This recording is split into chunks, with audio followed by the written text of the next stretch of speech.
back to Good Day Stateline. Baking is fun all year round, but it's my favorite in the fall. Tonight we're talking with John, the founder of Preppy Kitchen. He has some fall baking tips for all of us. Hi, John. Hi, how are you? I'm so good. Slightly jealous, of course, because I have some water on the side of the desk and you have like 7 cakes. So we want to hear all about the Preppy Kitchen and about your fall baking tips tonight. You know, a lot of us are heading back to the kitchen. It's been a little bit of a break during the summer and we're in full baking mode. So the first thing everyone at home should do is take stock. Do you have everything you need to have a relaxing time in the kitchen? Make sure you have your flour, your brown sugar, the pumpkin puree, all your fall spices, as well as your incredible eggs, butter, milk, and the rest. Once you're ready to get started, I have a couple tips for the bakers at home. Don't scoop your flour out with a measuring cup. If you do this, you're packing the flour in and it's gonna give you a dry, bready cake.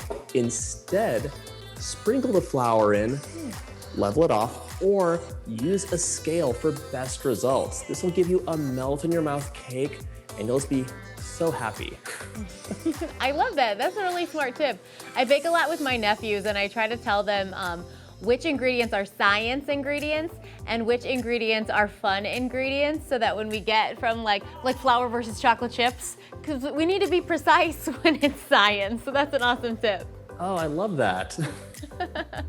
One other thing you want to do at home is make sure that your ingredients are room temperature. So your eggs, your butter, your milk, they should all be room temperature, not ice cold. They'll mix together better, and when you pop them into the oven, your baked good will bake evenly. If you put cold things in the oven, the center takes a long time to bake, the outside is gonna end up burning or getting a little crunchy, and it's not gonna have that amazing texture that we all love.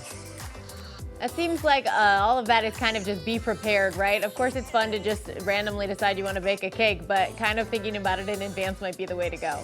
Even reading through the instructions, a lot of us will look at the ingredients and say, okay, I'm ready, but you have to read through to see what happens before you get started, so there's no surprises. All right, tell me about what you have in front of you, because I see some sort of cake and I think some sort of pumpkin bar. Am I guessing right? Yes, I have really simple pumpkin bars. They just stir together with a spoon, and this is like the recipe to make with little kids. So they bake up quick, everyone can help. There's no mixers to worry about with little fingers getting caught in there, and they're delicious every time. Over here, I have a chocolate pear cake, and it's coated with a Swiss meringue buttercream. Swiss meringue buttercream is made with egg whites and sugar that you cook gently and then whip up into a marshmallowy meringue that then it gets folded with more butter and spices and whatever else you want to flavor it with.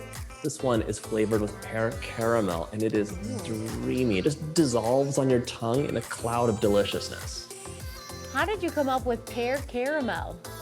You know, I used pears in the recipe because I love pears. It's a fall flavor, and I poached them in brown sugar, brandy, with some water in there, lemon juice, cardamom, and vanilla, and I had all this extra delicious poaching liquid left over. I used some of it in the batter, and the rest of it I boiled down into a caramel that then got folded into the buttercream, and there's more dripping all over on the top too. I love how you gave us, like an easy dessert on one side and then a very intricate dessert on the other side. It's not even that complicated. It just takes a little bit more time in the kitchen. So if you're ready to settle in, you can put the radio or TV on and then just have fun and invite people over to help with different steps, and you'll end up with a really delicious dessert. When you make all these, you gotta make sure you have everything you need on hand. So really stock up on eggs for all of your fall baking, and then make sure that you do extras too. I love having some browned butter at hand.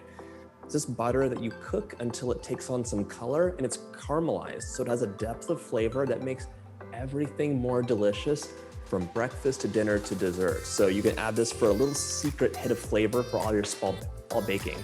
I love that. Thank you so much for joining us tonight, John. Where can we go to get more of your baking tips? You can find more recipes and information at incredibleegg.org, and all of my recipes are on preppykitchen.com. All right, thank you so much for joining us. Thanks for having me. Coming up next on GDS, we're digging into Tuesday trends with producer Danica. Don't go anywhere.